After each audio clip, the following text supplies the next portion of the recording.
And it became very clear to me that the bottom line was all about how do we generate revenue. Some of the fun things about DPC is just having autonomy to practice the way that makes sense for me, makes sense for my patients. And it was just so easy to just make that decision. And I didn't have to ask for permission from anyone. I didn't have to do any kind of red tape. But I do believe I am going to give them a healthcare experience like they've never experienced before. Yes. It's gonna just blow them out of the water. Welcome to DPC Life, the podcast where independent doctors share real stories, bold ideas, and the freedom of doing medicine on your own terms. I'm your host, Dr. Ann Gonzalez, and together we'll explore the wins, the struggles, and everything in between. Let's dive in. Hello, and welcome back to DPC Life, podcast where we talk about all things DPC, both within the office and beyond. And today's episode is a coaching call replay with Dr. Donna Mayeda. And the question that she was wrestling with is one that I hear very frequently from new DPC doctors. How do you explain DPC to somebody who just wants to know if you take their insurance without feeling like you're selling something? That is a skill. And today you're going to hear exactly how Dr. Mayeda works through that. Let's get into the episode. Today, my guest is Donna Mayeda from Ke Ola Noa DPC in Honolulu, Hawaii.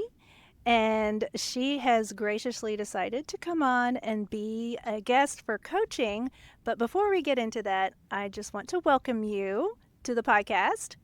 And thank you so much, Anne. Oh, you're so welcome. And so first, let's talk about your background and how you got into DPC, and then we'll get into some of the things that you wanted to work on for the podcast or during the podcast. Sure.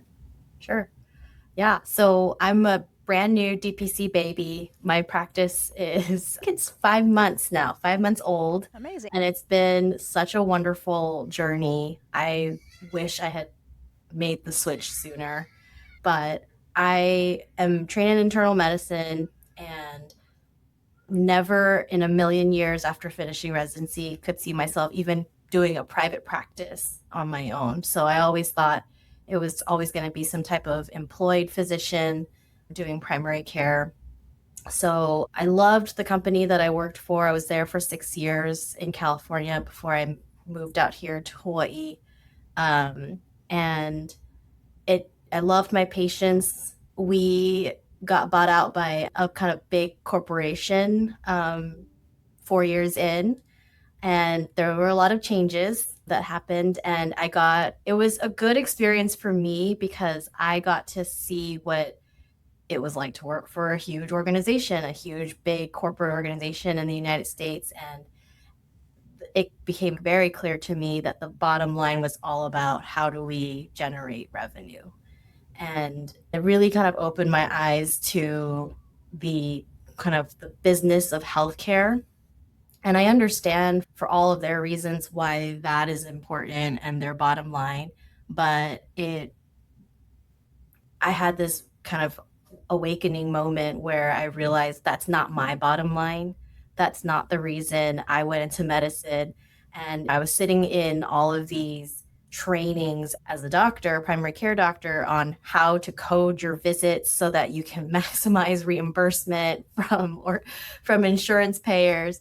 And it was taking away from my ability to focus on taking care of patients. And I was just like, this is just not what I signed up for. One of my really good friends who's in the organization, he was the one that kind of cued me into what DPC was. And he thought, I actually hired him to join our company, but he was right out of residency. And he said he was thinking about it strongly, but it was too scary. It was too scary for him to, right out of residency, to start a DPC practice. He was worried at the time about getting called all the time and just being on 24/7.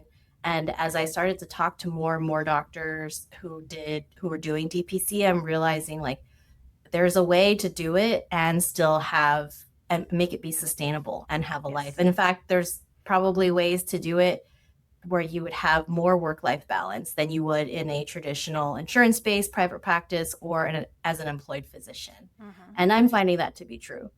Mm-hmm. So I'm just so excited to be where I am right now. Well, good. Well, I'm glad that you broke away. You're part of the Rebel Alliance, as you said. Exactly. Yeah. So that's wonderful. So, how has it been going? It has been a really fun journey. I guess this is what I'm learning is called a micropractice.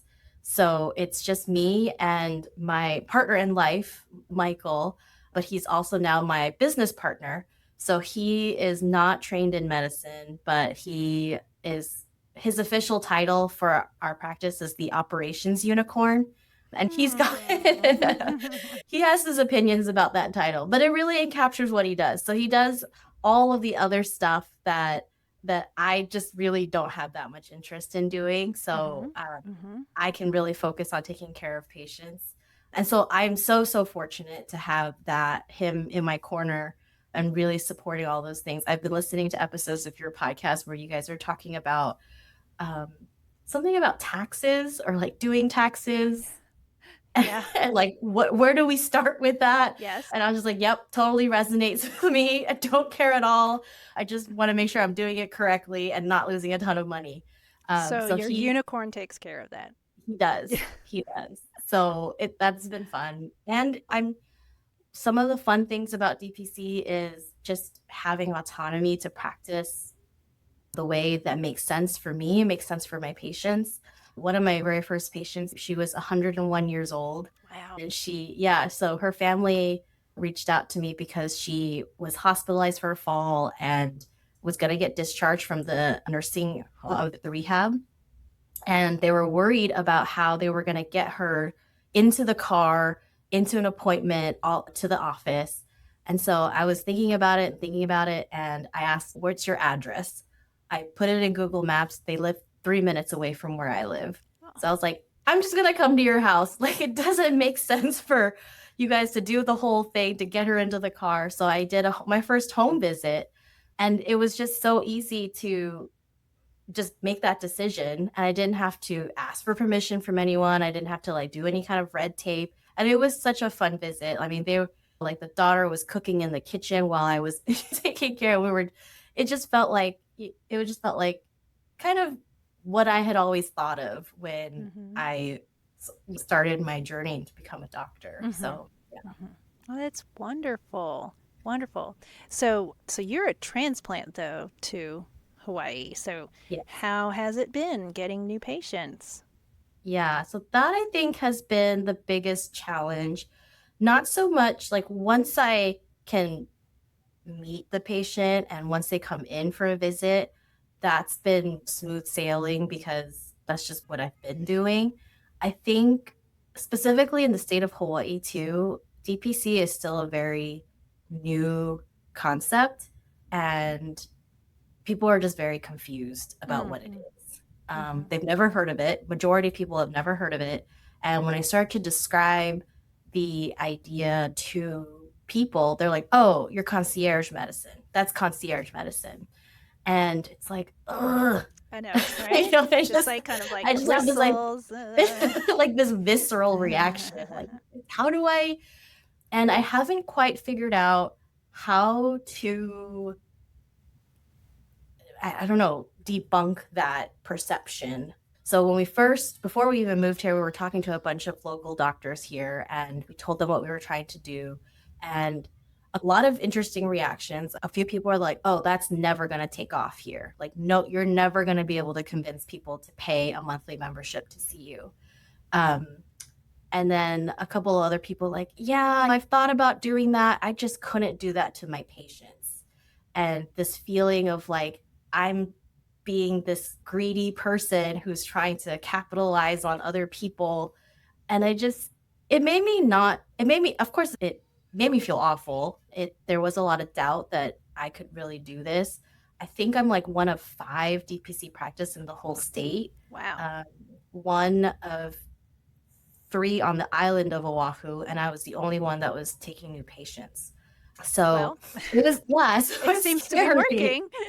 Yeah, so it was really scary, and so I think my biggest challenge is just talking to people about what DPC is, how it's different from concierge medicine, and how to convince people that I'm not trying to just take advantage of people by asking them to pay a membership fee, and how it's different from like why I'm choosing to walk away from having to deal with insurance and chasing them for reimbursement, and how, and it's so funny because we had a friend who put together, she loved the idea, she wanted to support us, she put together a focus group for us. I mean, Wow, it that's was so great. generous. She got all these local working moms to all Mm-hmm. join, Mm-hmm. and just to help us figure out like what is it, what is our messaging, what are we trying to do. So we started it off, it started off so well, so good. We asked them like, what are your biggest pain points with interacting with the healthcare system? Mm-hmm.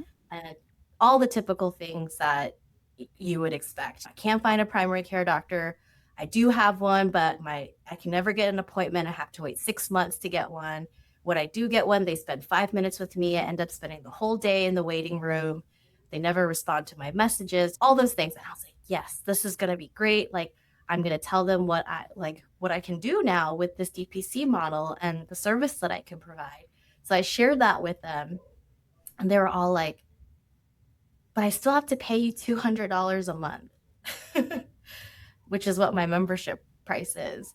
And I was like, yeah. And they're like, I don't see the value. I don't see the value in that.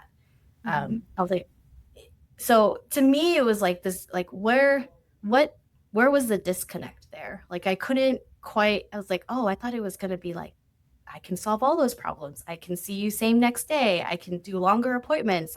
You can text me. Mm-hmm. But again, it was like they didn't quite see how it would be helpful. Mm-hmm. And it's just, I think what I'm struggling with is that people are so used to medicine being a transactional thing.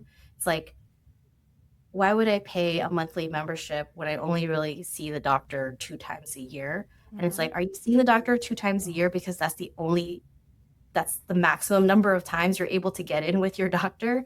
And is that actually what's benefiting, like is that actually what's leading to better health outcomes for Mm-hmm. you? Mm-hmm. What would it look like if you had a relationship with your doctor where they knew you Mm-hmm. and they knew your values and they knew what things would work in your day to day and what things wouldn't? I think that's just so novel and new that it's hard to really explain that in words because they have nothing else to compare it to. Mm-hmm. Yeah. Well, yeah, you're right. I mean, because it is new, you're going to have a harder time like explaining because you have a lot of educating to do.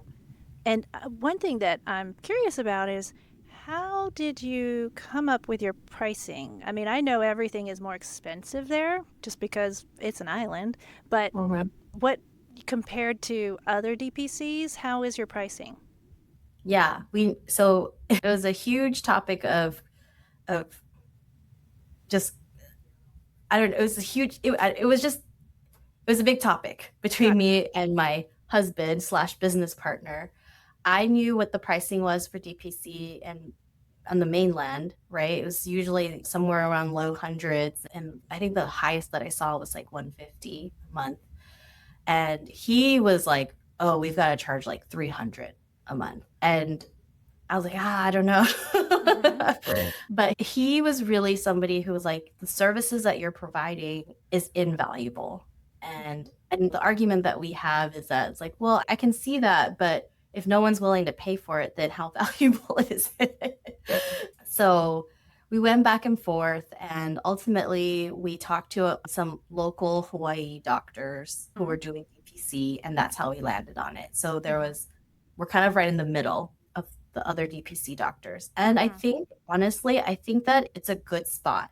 Mm-hmm. Um, we, what we've kind of discovered is that it's not so much the pricing, it's just the concept of it. Mm-hmm. So Mm-hmm. we were like, oh, maybe we'll make it $50 cheaper, $50 more. But for someone who's going to balk at paying a membership fee, I don't think that changing the pricing is going to Right. really Yeah. persuade them one way or another that, they're Yeah, going I to get it. Yeah. Yeah. So yeah, I mean, I would love to hear your thoughts and how you guys landed on pricing and what are other factors that we should be considering for that. Well, one thing that, I mean, yeah, I live in a smallish, well, where we work, it's a smallish city. I mean, it's a city, but it's pretty small. We're at, I would say our highest tier is 95, Mm-hmm. and there's another practice in town, and they are probably like, I don't know how much they're pricing now, but it's at least probably $30 less. I mean, it's significantly less. But we started kind of on the higher end because we knew we wanted to stay higher so that in the future we wouldn't have to change. Yes. Yes. Okay. So we kind of, I don't, honestly, I don't even remember how we came up to with our price. Ultimately, Yeah. we looked at kind of the people around us and sort of said, okay, we're not the highest. I mean, like in the region, not necessarily, because there's only us and another practice in our city. But what I think, number one, you've got, like I said, a lot of education to do. And there's another physician, Dr. Mintz. He's in DC, like Maryland area. And Mm-hmm. he actually calls his practice concierge. He's Mm-hmm. DPC. And the Mm-hmm. reason why is because people are familiar with the term Yes. concierge. And I think what you were saying earlier, when people would be like, oh, you're concierge, and it kind of gets your hackles up, and you're like, no, it's not. Well, there may be a point to leaning into that a little bit because really, when you say concierge, people don't know that a lot of concierge practices, what they do is they charge you a retainer, right, for the whole year, and then you still pay every time, you still bill your entrance. No one, I mean, I didn't know that when we started. I didn't realize that. And so when you say concierge, I mean, you could tell them how DPC works, and they wouldn't really know the difference because what they know is the concept of paying more. Um, Mm-hmm. and so it might just be easier to kind of lean into that. I think Dr. Jacqueline Harris, she calls it like concierge for the common person or something like that. I can't remember exactly what it's on her website, and it's really quite nice. It just slips my mind at the moment, but it might just be like, why fight it? Yeah. Because it may Yeah. just help. It may Yeah. help Yeah. Yeah. instead of, And we've had people tell us like you really should just embrace it mm-hmm, because you're so we have thought about that and we've kind of played around with the wording where it's like yes and what I've landed on is that everyone has such a different perception of what concierge is. Like exactly. there's the definition that we all know, Mm-hmm. right? But to the layperson, they could just mean like, oh, it's just a doctor who knows me, who will respond to my messages, Yeah. Yeah. right? Mm-hmm. And so I usually start off when people say, oh, so you're a concierge. Now I kind of try to pivot and say something like, it's on the spectrum. Mm-hmm.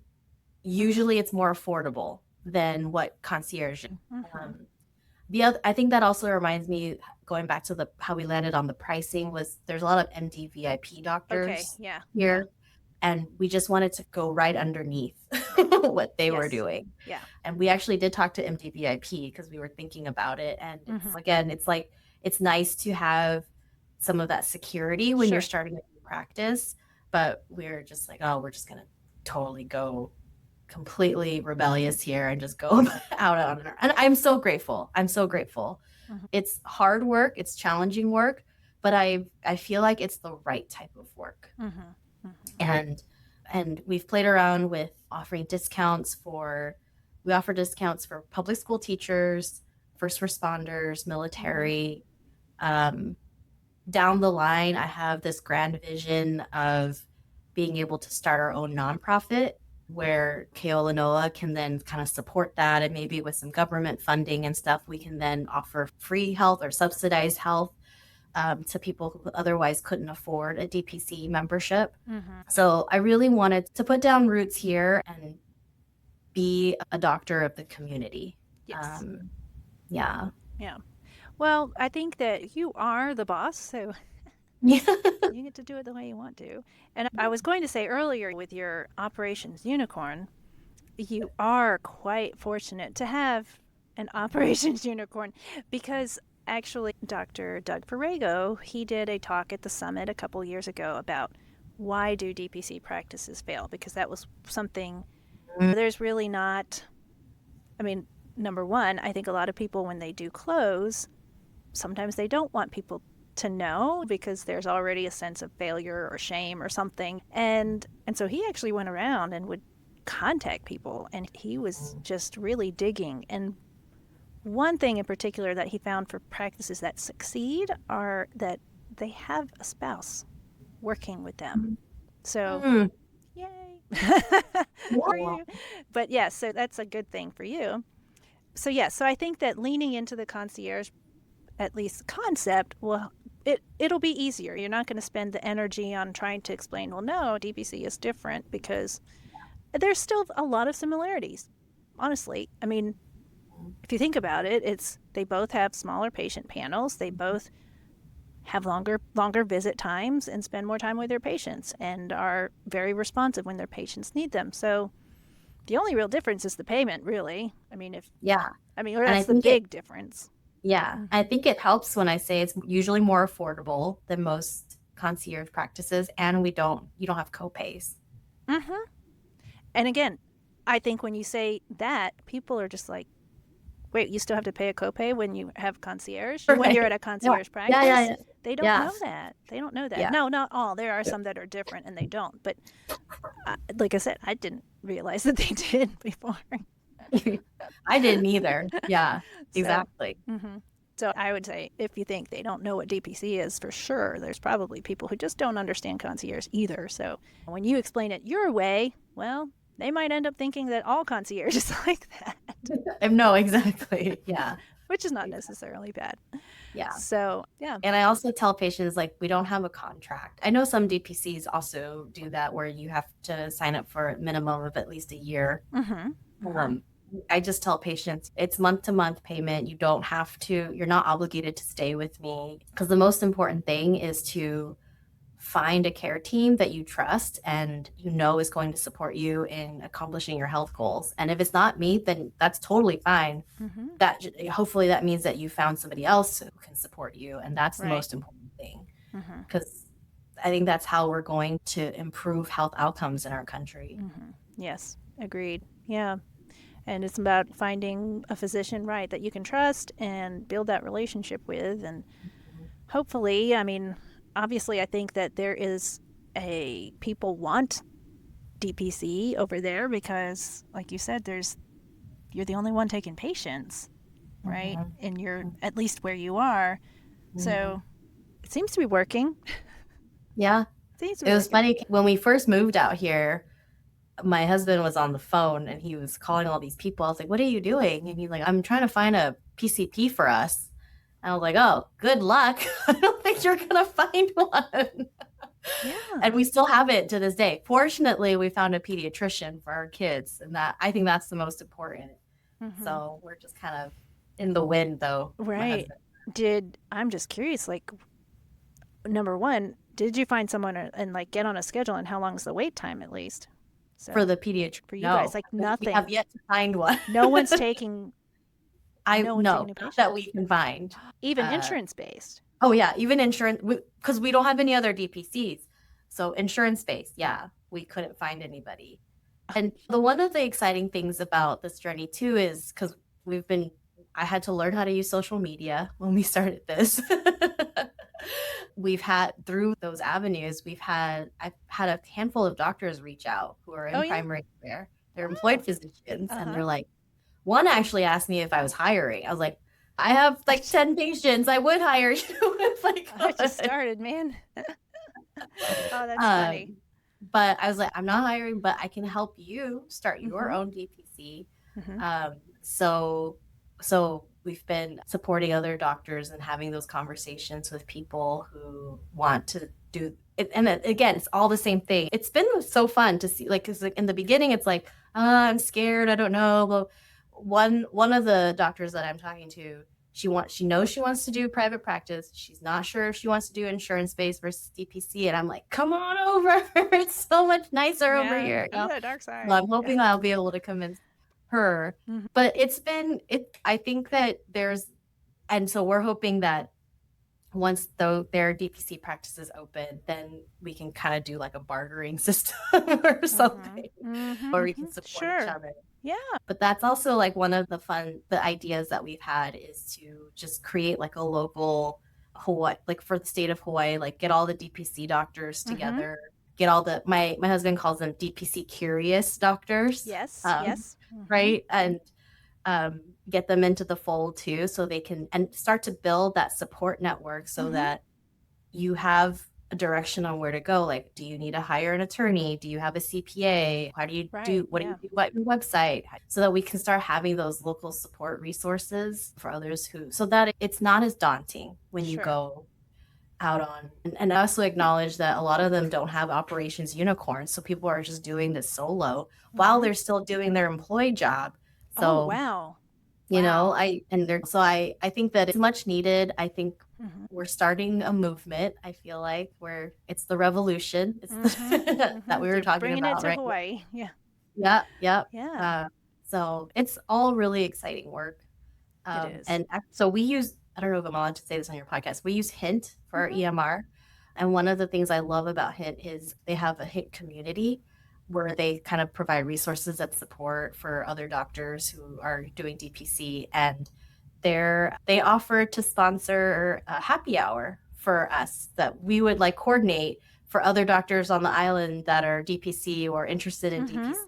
So we're doing that in February. Oh, how cool is that? Wow. Wow. That's neat. Yeah. So you definitely will spread the word. That's amazing. Yeah. In North Carolina, we have a monthly kind of women's DPC group that we just have a Zoom call once a month, and that's been really nice. It's just okay. But especially for people who don't have other DPCs around them, like or don't have or are solo in their practice. Like I have a partner, so I'm very lucky in that way. But it's been a lot of fun, and it's nice because we get to talk about certain topics. Like each month, we kind of have a topic about like supplies or it's huge. Yes, it is, right? Yeah, so this month was more of a kind of a planning for the year or like your word for the year, things like that. So I think that's great to have, especially since there's so few of you, to have a group. Yeah.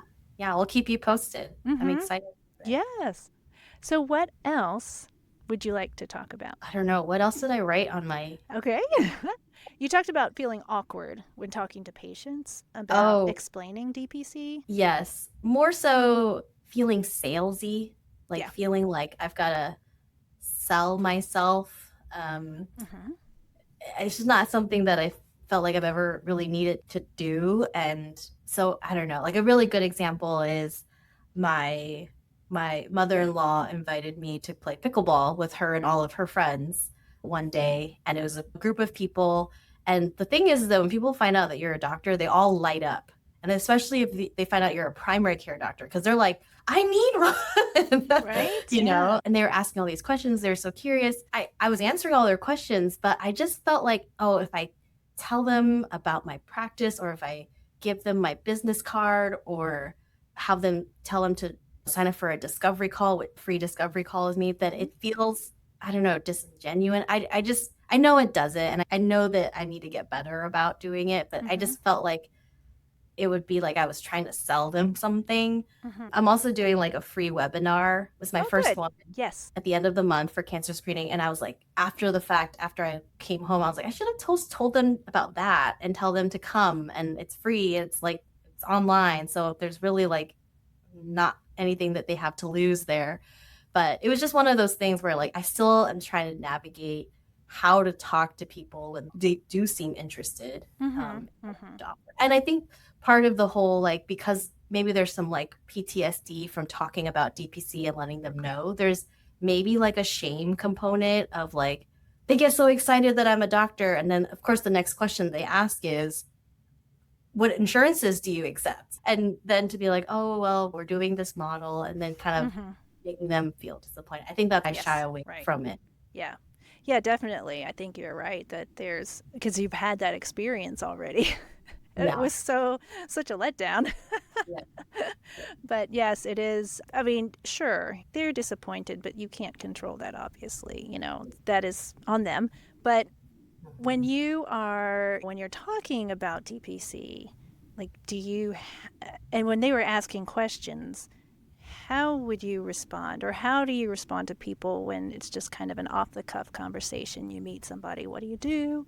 What's your pitch, your elevator pitch? Or do you Yeah. have one? I don't think I have one. I mean, I answer their questions and I kind of let them drive.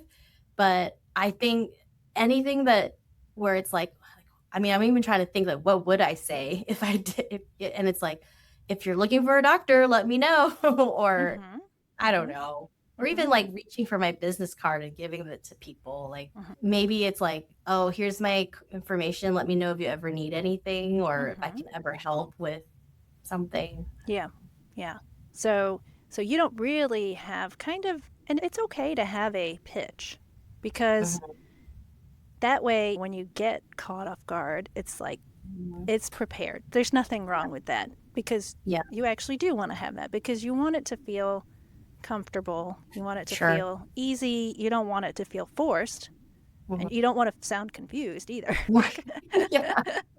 about what you're trying to say. Yeah. So being clear about it is actually good. And it is completely normal to feel like you're selling, because this is something we do not learn.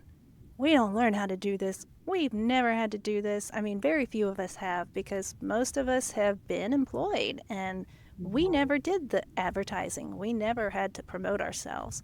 So it is completely new, and it's okay to not be good, because you've not done it before. Everyone starts from zero. So, but an easy way, and this, if you've listened to the podcast, you've heard me say this before, but this is the easiest way to kind of create your elevator pitch, and you can base it on the pain points of the person. If they've already said, I can't get in. So when you call your doctor, it's when blank, and then what you do. So when you call your doctor and you can't get in for 2 weeks, but you're sick and you need to be seen now, well, at my practice, you can be seen the same day or next day. And it's a really good hook. That's the thing, is it's a very good hook. And then people will be like, wow, that's amazing. I can never get in with my doctor, but it's short and it's intriguing, and it just kind of gets the ball rolling. Yeah. And you can have longer, but if it's just a quick kind of conversation, or you just want to get things going, you want to get some interaction going, then having it like that, it is totally a hook, really. And then they can ask. And then you go from there. But yeah, and the feeling of selling, again, very unusual. We're just uncomfortable with it because we have never had to do it. But it took a while for me and for my partner to kind of get comfortable with that. And we used to, exactly how you felt, people would be like, oh, you don't take my insurance. And again, yeah, you would feel bad. You'd feel, like you said, a little bit ashamed, like, wow, why am I trying to do this when everyone uses their insurance? And so it's a lot of just thinking, mindset work of, okay, what are you trying to do, right? You're trying to provide a service that will give people the most amazing primary care that they've ever had. Yeah. I mean, that is not a lie, right? Yeah. Yeah. I mean, I think because of like my cultural background, it's like humility is such an important trait for a lot of people. But I do believe like I am going to give them a healthcare experience like they've never experienced before. Like it's gonna just like blow them out of the water. I know that. And not just me, but it's just like the DPC model in general, right? I don't know I wish there was like a way for me to be able to convince that to someone in like a 5-minute conversation, which is a lot of times the only times I have with people. I'm also like a more like relationship based person over like repeated interactions, but I may not always get that with some people when I cross their paths. And I loved the episode that you had with Dr. Uno when she was on, and you guys were talking about introverts versus extroverts, like definitely an introvert here. And so it is very like draining for me when I'm having these conversations that with people that, and then I'm trying to like do all of these things at once, and trying to convince them. But I do think I know, I think I just have to practice it Yeah. and be okay in the beginning if I don't get the hook quite right and Sure. I Yes. lose a few patients. Because if I don't try, I'm losing them anyway. Sure. So I think that that's definitely something that I can try. And you don't have to practice it on people. I mean, you can literally practice it in the mirror. Yeah. And you can record yourself. I mean, I Yeah. think it's really important to record yourself because it will show you what you do, like if you're fiddle with your hair a lot or because I mean, you never really think about it before. And a lot of people will have little tells, like when you can tell they're nervous when they're talking. So if they say certain things or they start saying things like that, and you may not even hear it yourself when you're saying those, but other people, of course, when they're listening to you, they can tell. So, and the other thing about being an introvert, one reason to practice it is because then it is just second nature and you're not working so hard at it. And it's not it's not draining your energy because you're trying to remember and trying to convince. I mean, sometimes if someone's going to get it, they will get it immediately. They'll understand immediately and you won't have to convince them. Yeah. And there's some people that, I mean, yes, if you talk to them a little longer, they will understand. They'll get it. But I think if you're saying concierge, I mean, that's kind of half the battle. That people understand, yes, you're paying additional for it outside of insurance. But yeah, so thinking of the selling as service, and you're going to provide this amazing service that they may not get otherwise. Yeah.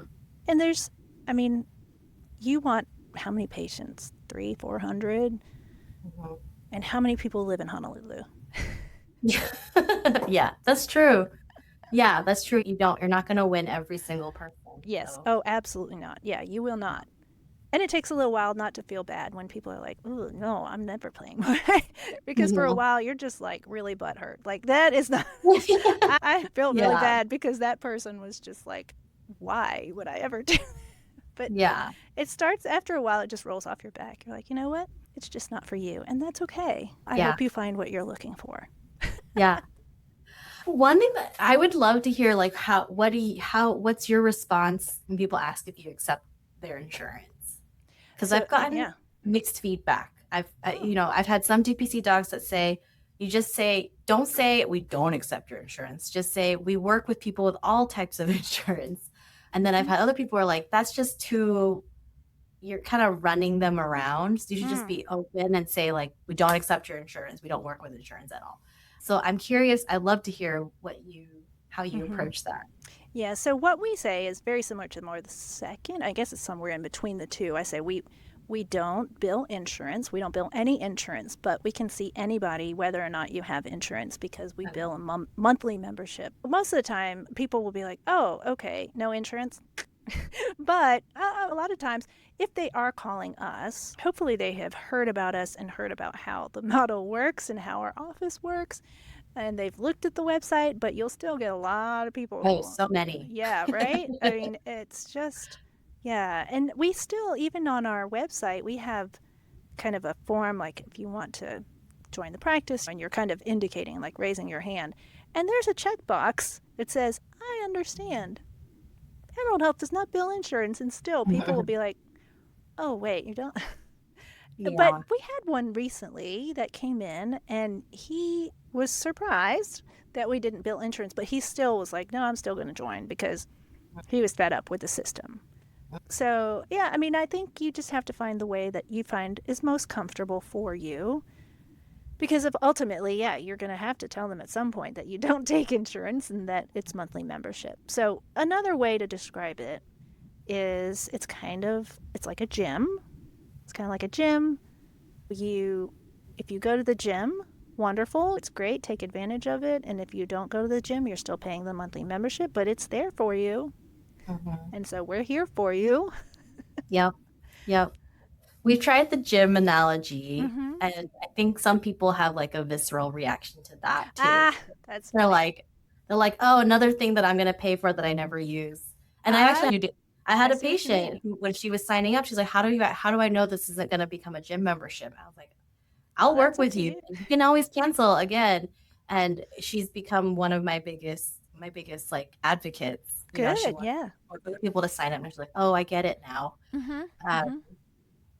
so yeah, I think it helps to remember that we're not trying to win everybody over, and we're still early on Mm-hmm.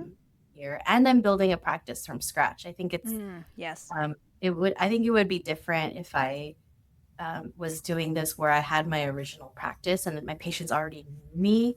So, Mm-hmm. so yeah, but it is hard. Like sometimes, so Michael, my husband, will answer the phone sometimes, and I can hear him talking, and he's like, "Oh, yep, we don't take your insurance." And we, hello, like they just like hung up on him, and it that can be just, I don't know, but I think it helps to remember not to take those personally. Yeah. Um, and yeah, Yeah, it definitely does. And like I said, it's hard at the beginning and you feel it deep down, but it gets better.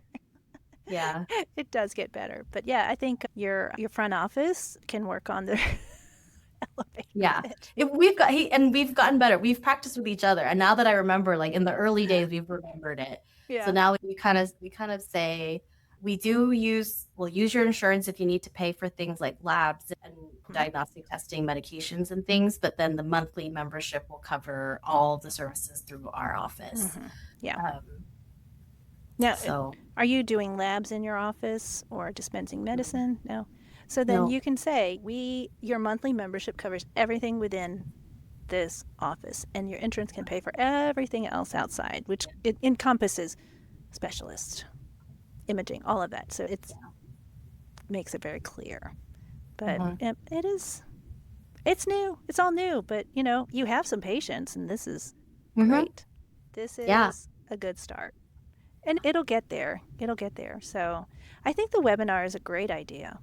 mhm, And I would say either like a monthly newsletter, or I think mhm, monthly is a nice mhm, cadence, just because if you were doing it every week or every 2 weeks, it just flies by, right? So a month is nice. And I think we've been really good. I've been trying to be very good about doing a monthly one. And I will admit, like the past 6 months, I have not been as mhm, good. And I feel like that has made a difference. It's kind of hard to tell because we're at the it was towards the end of the year, and at the end of the year you always lose some people. I mean, generally every year that's what it seems to be. There's a few people because they know that either they're going to get insurance at the beginning of the year, or for mhm, whatever reason there's a few mhm, that will drop off. But I kind of feel like, yeah, the fact that I haven't been as diligent about that, and so when you were talking about what's the value for me, and then having that touch point, I think makes a difference. Because if they haven't heard from you in like 3 or 4 months, and then they're like looking at their credit card bill and they think, oh, yeah. why am they don't even remember I'm here, and then that's when you lose them. So Mhm, that's, I think, having something like that is a good thing. But I love the webinar. We did one of those when we started, and we recorded it and put it on the website. And it was not, I mean, you're doing a topic, but we did it on just direct primary care in general, just like, what mhm, is it? And this was mhm, very close to COVID. I mean, so there was a mhm, lot of town halls and mhm, stuff. So, but it's really nice because then you can put it on your website, and then you can cut it up in pieces and put that on your socials. mhm. So reuse it, repurpose it, because that way you're not having to repeat everything all the time. Yeah, It yeah, helps. It that's helps. that's kind of the goal. Yeah, and I think it's something that this is something that my partner and I have talked about extensively. It's like as long as we are doing things that we enjoy doing, Mm-hmm. because we didn't always have that freedom when Mm-hmm. we were employed by our companies, it'll be worth it, even if it doesn't convert to any patients. And so that's really been our guiding principle whenever we are deciding what we should do for the practice. And so for this webinar, Mm-hmm. health education is something that I feel really strongly about. So I asked myself, like, would I be doing this even if I was already full at max capacity? Yes. okay, let's just do it. Mhm. And then it has the added benefit that I get more exposure in the community. And so something similar to that is we do every month we do what's called a walk with the doc. Oh, you So we yeah. get out into the community because we're in Hawaii, like it's beautiful here. And we'll just go for like a 1 mile easy walk and we put it on our website. We encourage people to come. And my mother-in-law is always kind of cracking up. She's like, any takers today? And I'm like, no, but I still enjoyed it. But we've had a couple people join in the most recent one we did, and it was great. They didn't end up signing up as members or even really like and that was one of the things where it's like I didn't push it. I didn't say like schedule a discovery call at the end, and maybe I should have. Maybe that's where I can kind of practice some of my discussions. But it was still enjoyable to just walk with people and talk to them about DPC and why I'm doing what I'm doing and learning their story too. Yeah. Yeah, I think it is, you can approach that in many different ways. You can either before or after the walk talk about a topic. And that way, not even talking about the DPC itself, but just blood pressure. Like, what's a good way to take a blood pressure? How do you get a good blood pressure? How do you check it at home? Just something real small so that they can see, okay, they know their stuff. And I like the way she explains it. And I like that way. And if it's not right for them, I mean, they may know somebody who lost their insurance and needs a doctor or something like that. But it's always just putting that word out, and you never know. Some people will follow you on social media for a couple of years and then they come in. Yeah, very true. Yep. Well, I think you all are doing great. Like I said, having 10 patients, being in just a couple months is wonderful. So, yeah, keep on going, keep on hoofing it, just keep plugging away. It's going to get there. You just got to keep. The only way you're going to fail is if you stop, right? That's true. So, just got to keep going. Yeah. If that talk, I forget, you mentioned his name, about why DPCs fail, recorded or somewhere or live somewhere, I would love to watch it. Good question. It was at the DPC Summit a couple years ago, and it was recorded, but I think you have to purchase like the whole summit recordings. Oh, and honestly, it was 2 years. Okay. 2 or 3 years ago. I can't remember now, but I'll tell you what I do remember, the main things. The ones that did not, the ones that closed. And so some of these were closing for terrible reasons, like health reasons, deaths in the family, things like that. So, of course, he said there were a lot of sob stories, like he cried and they cried. And like there are some really sad stories. But I think one of the big reasons is just, it was kind of just like what I said. They kind of stopped. Like they didn't continue to try to promote. I think either they weren't very good at promoting themselves or they didn't want to, and that was part of it. I think some just ran out of money. And I think it's all related, of course. And what was the other thing I was thinking about? Yeah, and some maybe the pricing wasn't quite right. And that's kind of speculative, but still. But yeah, I think most of the time it seemed like the personality wasn't the right fit for the type of practice. Or they just weren't really promoting themselves. Like you've learned, you really have to put yourself out there. And I think that maybe that was one of the reasons why some people just couldn't make it. But like I said, the ones that did succeed seems like they have help, reliable help. Yeah, that's true. So that's a great combination. Yeah. But yeah, I'll see if we can find out about that. But I remember someone was asking about it on the groups one recently, and I think he did say something like you have to buy the whole thing. But that's kind of what I remember from it. That's helpful though. Yeah, I think you guys are doing the right things. And you've got, is this your office that you're in right now? Yes. Looks like it, yeah. Keeping the overhead low is a yes. good thing. Yep. We got really lucky. And then that's one of the benefits of being in Hawaii. It's so community based that it was like somebody knew somebody who was renting out space. So I'm renting out 2 exam rooms from another primary care doctor. And she gave us a really great deal on the 2 exams. So I use this one room to see patients, and then our other room we use as kind of like an office. Yeah. Oh, that's amazing. That's perfect. And it's perfect. It's all that I need. Yeah. Yeah. I mean, really, if you continue as a micropractice, you really don't need more. No, Really no. don't. And I think that's the beauty of that, because everyone's surprised when it's just me. When I'm the one that comes out to get them, and then they're like, "Oh, you're the doctor." I'm like, "Yeah, come on, let's go. Yeah. Yeah. I'll take your blood pressure." Mm-hmm. And they love it. They love it because you don't spend forever waiting for someone you didn't schedule an appointment to come and see to take your blood pressure, ask you some questions that don't have to do anything with anything, but it's on their checklist of things to do. Yes.